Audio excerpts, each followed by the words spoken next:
Breaking వార్త చూస్తున్నాం. Nandigam Suresh arrest. Yes, YCP నేత మాజీ ఎంపీ నందిగం సురేష్ ని పోలీసులు అరెస్ట్ చేశారు. దానికి కారణం గతంలో టీడీపీ ఆఫీస్, చంద్రబాబు ఇంటిపై దాడి కేసుల్లో ఆయనపై ఆధారాలు ఉన్నట్టుగా పోలీసులు చెప్తున్నారు. సో హైదరాబాద్ లో ఆయన్ని అదుపులోకి తీసుకున్నారు పోలీసులు. మియాపూర్ లోని గెస్ట్ హౌస్ లో సురేష్ ఉన్నట్టుగా గుర్తించి అక్కడికి వెళ్లి అరెస్ట్ చేశారు పోలీసులు. సురేష్ ను గుంటూరుకు తరలిస్తున్నారు మంగళగిరి పోలీసులు. నిన్న ముందస్తు బెయిల్ ని తిరస్కరించింది ఏపీ హైకోర్టు. వెంటనే ఈ రోజు నందిగం సురేష్ అరెస్ట్ మనం చూస్తున్నాం. సో ఒక కీలకమైన అప్డేట్ గానే భావించాలి. నందిగం సురేష్ వైసీపీ నేత, మాజీ ఎంపీ. సో ప్రస్తుతం ఆయన పోలీసుల అదుపులో ఉన్నారు.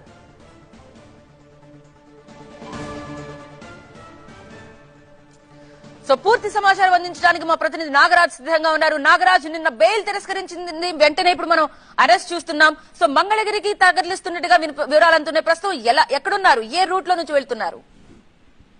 హైదరాబాద్ నుంచి నందిగం సురేష్ ని పోలీసులు అరెస్ట్ చేసిన తర్వాత గుంటూరు తరలిస్తున్నారు. అయితే గుంటూరు సిటీ తరలిస్తారా లేదా అక్కడి నుంచి మంగళగిరి, ఎక్కడైతే ఇప్పటికే ఒక కేసు అయితే నమోదు చేయడం జరిగింది. గతంలో టీడీపీ జాతీయ కార్యాలయం మీద దాడి కేసులో అనేక మంది వైసీపీ నేతల మీద, కార్యకర్తల మీద కూడా కేసులు నమోదు చేశారు. నమోదు చేసిన కేసుల్లో ఇప్పటికే చాలా మందిని, దాదాపు ఒక 30 మందిని వరకు కూడా వైసీపీకి సంబంధించిన విదేశీ నాయకులందరినీ కూడా అరెస్ట్ చేశారు. తర్వాత వాళ్ళు బెయిల్ మీద కూడా బయటకు రావడం జరిగింది. అయితే ఈ కేసులో టీడీపీ కార్యాలయం మీద దాడి కేసులో అనేక మంది వైసీపీ ముఖ్య నేతలు కూడా ఉన్నట్లు పోలీసులు ఇప్పటికే చెప్తున్నారు. వారి మీద కేసులు కూడా నమోదు చేస్తున్నారు. అయితే ఈ క్రమంలోనే వైసీపీకి సంబంధించిన ముఖ్య నేతలంతా కూడా హైకోర్టును ఆశ్రయించి ముందస్తు బెయిల్ కోరడం జరిగింది. ముందస్తు బెయిల్ కింద నిన్న హైకోర్టు తిరస్కరించడంతోనే పోలీసులు అరెస్టులో మొదలుపెట్టారు. మొదటి నుంచి ఊహిస్తున్నారు ఈ కేసులో ఎక్కడైతే పోలీసులు అరెస్టులు చేసేందుకు సిద్ధమైతే, ఎప్పుడైతే హైకోర్టు ముందస్తు బెయిల్ తిరస్కరించిందో ఆ తర్వాత వెంటనే అరెస్టులు ఉంటాయని చెప్పేసి ముందు నుంచి కూడా ఊహిస్తూ వస్తున్నారు. ఈ ఊహిస్తున్న క్రమంలోనే